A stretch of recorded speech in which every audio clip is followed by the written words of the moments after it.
Hello guys, welcome back to my channel divine YouTuber. दोस्तों जो है वीडियो घर से इस समय शूट कर रहा हूँ, दुकान पे जा नहीं पा रहा क्योंकि जो है आपको पता ही है, बता ही चुका था कि टाइफाइड हो जाने की वजह से घर पे ही जो है रेस्ट मोड में भी मैं चल रहा हूँ। तो घर पे ही सोचा कि लाओ आज वीडियो बना के ही आपको कुछ जानकारियाँ दे दी जाए, क्योंकि काफ़ी दिनों से कमेंट आ रहा था ग्राहक डील करने के बारे में। तो आज जो है ग्राहक डील करने का आप लोगों को रामबाण तरीका बताने वाला हूँ, जिस तरीके को जो है अगर आप अपनाते हैं तो मान के चलिए कि ग्राहक एक बार अगर आपकी दुकान पे आ गया तो कोई भी रेट पूछने के बाद वापस वो घूम के नहीं जाएगा, सामान वो लेकर ही जाएगा। तो वो कौन से तरीके हैं, सारा कुछ जो है बहुत ही डिटेल में आपको जो है बताएंगे और अच्छे से जो है आप समझने की कोशिश करिएगा और अच्छे से समझ के उन तरीक़ों को एकदम फॉलो आप करिए, उन तरीक़ों को अपना लीजिए। मान के चलिए कि ग्राहक जो है अब आपकी दुकान पे अगर आया तो घूम के कतई नहीं जा सकता है। वीडियो शुरू करेंगे, लेकिन उससे पहले आपसे हमेशा की तरह से एक रिक्वेस्ट है कि अगर आप मेरे चैनल पर नए हैं तो सबसे पहले तो मेरे चैनल को आप सब्सक्राइब कर लें, बेल आइकन को दबाना बिल्कुल ना भूलें, क्योंकि जो है इलेक्ट्रिकल बिजनेस से रिलेटेड वीडियो जो है इस चैनल पे हमेशा आपको जो है मिलता रहता है और आगे भी मिलता रहेगा। तो बेल आइकन दबा लेने से जो है जैसे ही कोई नई वीडियो मैं डालूंगा चैनल पे तो उसका नोटिफिकेशन सबसे पहले आपके मोबाइल पहुंच जाएगा। तो अब वीडियो की शुरुआत करेंगे। एक चीज़ और कहना चाहेंगे कि अगर जिस समय आपको वीडियो पसंद आए उस समय लाइक का बटन जरूर दबा दीजिएगा। तो दोस्तों अब टॉपिक पे आते हैं। जैसा कि बहुत सारे हमारे जो व्यूअर हैं उन लोगों का कमेंट आता रहता है कि ग्राहक जो है सर डील हम कैसे करें। ग्राहक आते हैं, सामान का रेट पूछ के चले जाते हैं। और एक हमारा जो है व्हाट्सएप ग्रुप है जिसमें तमाम दुकान मतलब जितने भी लोग जुड़े हुए हैं सारे के सारे जो है दुकानदार हैं।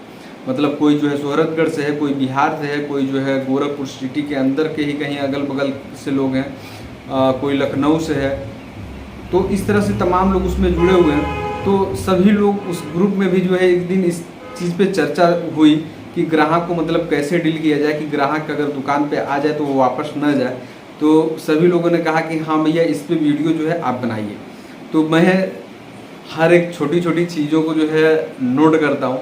नोट करने के बाद से जब कोई किसी टॉपिक पे बात करता है तो उन सारे मतलब जो पिछला जो एक्सपीरियंस है ना वो सारा जो है सर्वे करता हूँ। और सर्वे करने के बाद उसमें से जो छोटे छोटे पॉइंट होते हैं कि ग्राहक जो है कब दुकान पे मेरे आया था, क्या किस तरह से जो है बात हुई, वापस चला गया, तो क्या उसकी वजह रही होगी, उन चीज़ों के बारे में ना विश्लेषण करते हैं। और जिसके बाद से जो है उसका विश्लेषण करने के बाद आगे जो है उन चीज़ों को मतलब ध्यान देते हैं कि अगर ग्राहक आए तो उस तरह की गलती दोबारा हमसे ना हो। तो वही सारी चीज़ें जो है मैं आपको भी आज के वीडियो में बताने वाला हूँ। तो आप सोच रहे होंगे यार काफ़ी इधर उधर की बातें कर रहे हैं, पॉइंट पे नहीं आ रहे। तो अब चलिए पॉइंट पे ही आते हैं।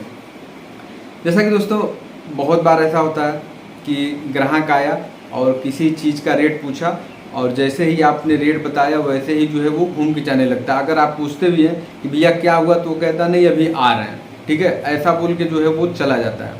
तो ऐसी कंडीशन में जो है हमें क्या करना चाहिए, यही सबसे महत्वपूर्ण चीज़ होती है। दोस्तों अगर कभी भी ग्राहक अगर आपकी दुकान पे आता है और अगर किसी सामान का रेट पूछता है तो आप डायरेक्ट उसको उस सामान का रेट बिल्कुल मत बताइए। अब आप सोच रहे होंगे कि ये मैं क्यों कह रहा हूँ कि उसको सामान का रेट मत बताइए। सामान का रेट बताइए लेकिन डायरेक्ट मत बताइए।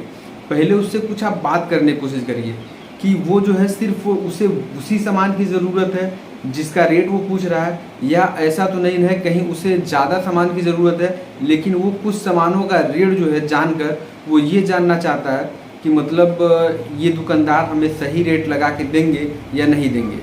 दो तरह के लोग आते हैं। एक तो वो आते हैं जैसा कि मैं भी बताया हूँ कि उनको ज़्यादा सामान लेना होता है और वो किसी चीज़ों का रेट जो है पूछ के वो जानना चाहते हैं कि ये दुकानदार किस टाइप का है, मतलब इसका रेट वगैरह कैसा है। देखिए ग्राहक जो है 2 ही 3 सामान के रेट पूछ के जो है वो दुकान का अंदाज़ा लगा लेता है कि ये दुकानदार जो है किस तरह से जो है डील करता होगा, मतलब इसका रेट वगैरह क्या होगा। तो इसीलिए मैं कहा हूँ कि किसी को डायरेक्ट रेट मत बताइए, उससे जो है पहले बात करिए, उससे जानने की कोशिश करिए कि वो क्या चाहता है, मतलब जो है सिर्फ उसे वही सामान चाहिए कि और भी ज़्यादा सामान चाहिए।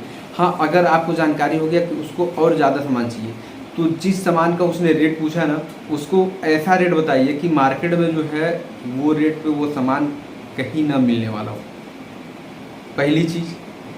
दूसरी चीज़ फिर जो है वो एक दो सामान का रेट पूछेगा, तो उन सामानों का रेट इसी तरह से जब आपको जानकारी हो जाए तब कि उसे और भी सामान चाहिए तो उन चीज़ों का रेट बता दीजिए। उसके बाद ज़्यादा जब वो पूछने लगेगा तो उस समय आपको ये कहना है कि सर देखिए हमारे वहाँ सामान जो भी लगेगा वो आपको बहुत जेन्युइन रेट लगेगा। अब हर सामान का मैं रेट आपको जो है इस तरह से नहीं बता सकता। हाँ, आप जो है पर्चा जो है नोट कराइए, बता दीजिए, मैं आपको जो है कितने अमाउंट में जो है आपका सामान हो जाएगा वो मैं आपको बता दूंगा। अगर आपको समझ में आएगा तो लीजिएगा। फिर वो जो है आपको अपना पर्चा बताएगा, आप पर्चा बनाएंगे, जो सामान जिस रेट से बताए तो उसको उसी रेट से लगा दीजिए। बाकी जो अपना जिस रेट से बेचते हैं उस रेट पे लगाइए। तो मान लीजिए अगर आपने 3 सामान का रेट बताया, 3 में आपने प्रॉफिट नहीं कमाया, बाकी में तो आपने प्रॉफिट कमाया, बाकी में आपका प्रॉफिट हो रहा। अगर वो 10 सामान या 20 सामान ले रहा तो अगर 20 सामान में से 3 सामान का माइनस कर दिया जाए तो 17 सामान में तो आपको प्रॉफिट होगा। ऐसा नहीं कि उन सामानों में अगर चाहें तो 1 रुपया इधर उधर कर सकते हैं, इसका एडजस्ट करना चाहते तो, लेकिन नहीं भी करेंगे तब भी कोई बात नहीं है। पहला तरीका तो ये हो गया। एक तरीका मतलब एक चीज़ और करना चाहिए दुकानदार भाइयों को। बहुत सारे जो है ग्राहक आते हैं और जैसा कि वो पूछ लिए पंखे का रेट कि हमें फर्राटा चाहिए भैया, जो है फर्राटा किस किस रेट का के वहाँ मिल जाएगा। सीलिंग फैन चाहिए, सीलिंग फैन किस किस रेट का मिल जाएगा। पट्टी चाहिए या वायर चाहिए, इस तरह से लोग बोलते हैं, ठीक है। तो सबसे पहले अगर जो है इस तरह से लोग पूछे ना तो उनसे उन्हें डायरेक्ट रेट बताने की कोशिश मत करिए। यहाँ पे जो है आप अपनाइए जो है जो कपड़ा बेचने वाले होते हैं उनका फार्मूला। आप अगर कपड़ा लेने गए होंगे दुकान पे तो आप जब जाते हैं तो आपसे सबसे पहले दुकानदार यही पूछता है कि किस रेंज में जो है आपको दिखाते हैं। तो जिस रेंज में आप बताएंगे कि हमको 1000 से 1500 के रेंज में दिखाइए, या 500 से 1000 के रेंज में दिखाइए, या 2000 से 2500 के रेंज में दिखाइए, तो दुकानदार होता क्या है कि उसी रेंज का आपको सामान दिखाता है। या तो फिर आप ये कह देते हैं कि भैया रेंज का कोई मैटर नहीं है, आप दिखाइए, हमें जो पसंद आएगा हम ले लेंगे।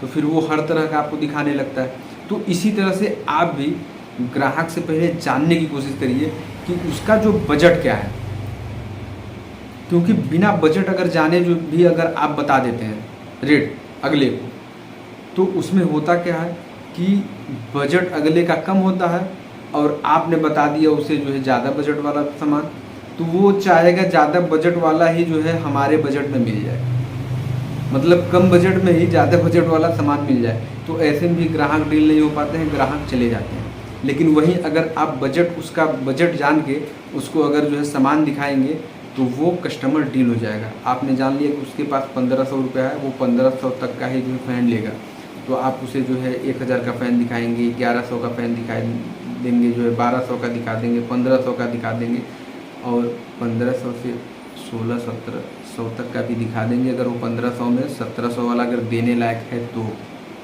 तो ऐसे में क्या होगा कि 1700 जो आप बताएंगे तो कहेगा भैया 1500 हमारे पास से ले लीजिए। तो थोड़ा नाही नुकुर करने के बाद जो है वहाँ मामला आपका बन जाएगा। लेकिन वहीं आप उसे 2000 वाला, 2200 वाला, 2300 वाला, 2500 वाला दिखा देंगे तो वो 2200-2500 वाला भी जो है उसी रेंज में जो है चाहेगा कि हमें मिल जाए। ये सारी चीज़ें होती हैं, मतलब सारे कस्टमर इस टाइप के नहीं होते, लेकिन बहुत सारे कस्टमर इस टाइप के आते हैं। और वही कस्टमर होते हैं जब आप बिना बजट जाने जो है 3000, 3200, 2500 ऐसे दिखाते चले आते हैं, तो वो कहेगा वही पंखा हमको 1500 में दे दीजिए, फिर बात बनती नहीं है।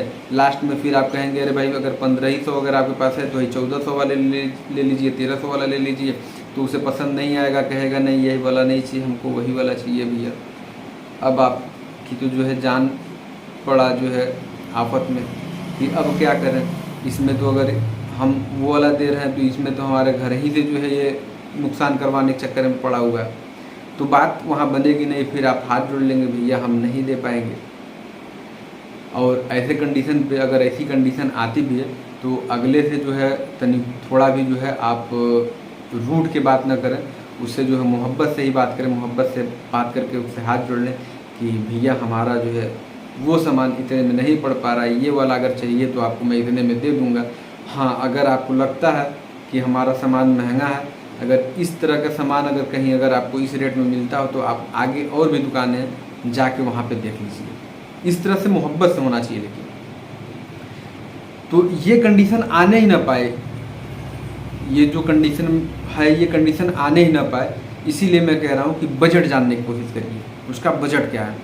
और ग्राहक अगर आता है किसी सामान का रेट पूछता है तो डायरेक्ट उसको रेट मत बताइए, उससे जानने की कोशिश करिए कि उसे क्या क्या सामान और चाहिए। जैसे वायरिंग के अगर सामान की उसको ज़रूरत है तो लोग स्विच में आके पूछेंगे या तरवे के रेट में आके पूछेंगे तो भैया तरवा का रेट बिकत बा फलाने कंपनी के, और नाई फलानी कंपनी के तो बताइए कि भैया तार चाहिए जो है का रेट के मिल जाएगी।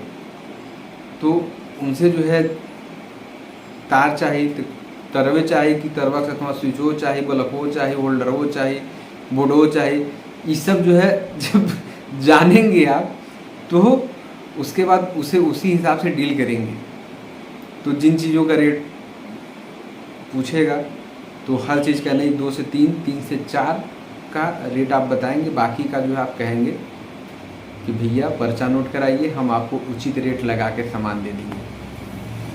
तो ये छोटी छोटी चीज़ें हैं जो लोग नहीं ध्यान देते हैं, और जिस कारण से ग्राहक आया, रेट पूछा, आपने डायरेक्ट रेट बताया और वो चला जाता है, क्योंकि वो कहीं और भी पूछ के आया है। तो हो सकता है या तो आपका रेट ज़्यादा लगा या तो सेम रेट लगा, तो हो सकता है कहीं से वो उसका दुकान फिक्स हो तो कहेगा भैया इनके वहाँ पहली बार आए हैं, उनके वहाँ से बराबर ले जाते हैं, वो भी वही रेट दे रहे हैं, ये भी यही रेट दे रहे हैं, चलो वहीं से ले लेंगे भाई, वो अपना परमानेंट वाला है, उधारो हमको दे देता है वक्त ज़रूरत पे। ये सारी बातें होती हैं। तो अगर ज़्यादा सामान नहीं भी ले रहा ना, तो अगर एक ही सामान ले रहा है, रेट पूछ रहा है, तो उसको जेन्युइन रेट बता दीजिए। और बहुत सारे ऐसे होते खाली रेटवा लेने आते हैं, तो ऐसे लोगों के लिए भी जो है ज़्यादा रेट मत बताइए, ना मार्केट वाला रेट बताइए, उनको भी थोड़ा सा समझ सकते हैं। जेन्युइन रेट मतलब थोड़ा डाउन करके बता दीजिए कि जब वो जाएँ कहीं मार्केटवा में ढूंढें तो वो रेटवा पे उनको ना मिले, और जब वो रेटवा पे ना ही उनको मिलेगा तो फिर वो घूम के आपकी दुकानिया पे आएंगे और लेके जाएंगे आपके वहाँ से सामान। थोड़ा सा किसी में मिक्स कर रहे हैं भोजपुरी भी, कैसा लग रहा है कमेंट करके आप ज़रूर बताइएगा। ज़्यादा तो भोजपुरी बोल नहीं पाते, थोड़ा बहुत फूटी फूटी। तो यही सारी चीज़ें थी, लगभग जो भी मैं बात बताया हूँ आप लोग ध्यान दीजिएगा अपने दुकान पे। आप लोगों के साथ होता होगा, तमाम इस तरह से ग्राहक आते होंगे और चले जाते होंगे। तो अगर इस तरह से आज तक आप करते आए हैं तो अब उन चीज़ों को बंद करिए। जिस तरह से मैं कहा हूँ इस तरह से अगर आप करते हैं तो मान के चलिए कि एक भी ग्राहक जो है ना घूम के तो नहीं जाएगा। अगर वो लेने के मूड से आया है कि मुझे ये सामान चाहिए, तो वो सामान आपके वहाँ से लेकर ज़रूर जाएगा। ये मेरी गारंटी है 101%,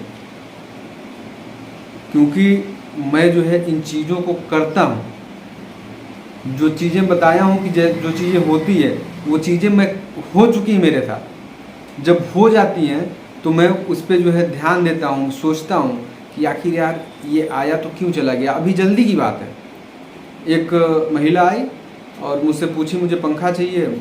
हमने रेट मतलब उसका बजट नहीं जानने की कोशिश किया, हमने बता दिया खूब, मतलब सस्ता से लेके जो है महंगा तक बता दिया। अब वो महंगा वाला चाह रही थी कि सस्ता में हमको मिल जाए। अब हो गया आफत,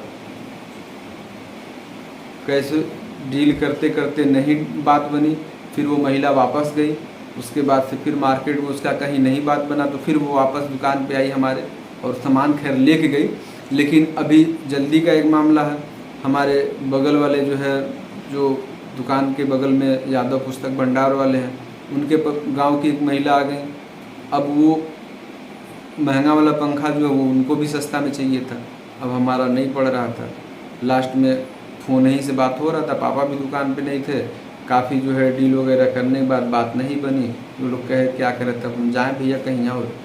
अब महंगा वाला पंखा सस्ता में हम कैसे दे दें, अपने घर में से देंगे नहीं, जो है खरीदो रेट से जो है कोई कम दे तो कैसे हम देंगे।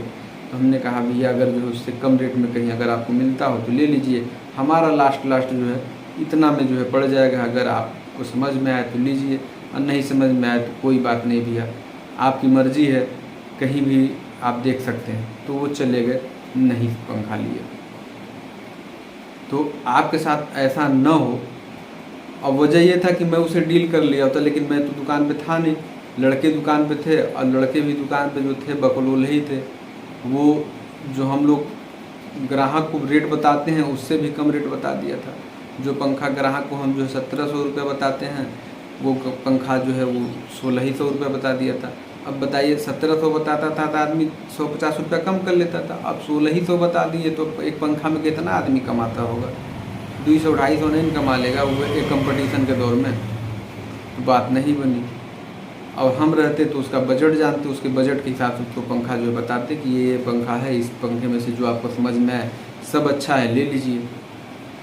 तो भैया बतियाते बतियाते काफ़ी देर हो गई, 15-16 मिनट होने वाला है। आप सोच रहे होंगे कि खूब बतिया रहा भैया जो है, कैमरा चालू कर लिया है, बतियाते जा रहा है। तो चलिए अब बतियाना बंद करेंगे। उम्मीद करते हैं कि जो हमारी बातें आपको समझ में आई होंगी। बातें अगर समझ में आई हों तो लाइक का बटन ज़रूर दबाइएगा, और चैनल को अगर अभी तक सब्सक्राइब नहीं किए हैं तो चैनल को सब्सक्राइब कर लें, बेल आइकन को दबाना बिल्कुल ना भूलें। बिजनेस, इलेक्ट्रिक बिजनेस से रिलेटेड जो है इस चैनल पे वीडियो हमेशा इसी तरह से मिलता रहेगा।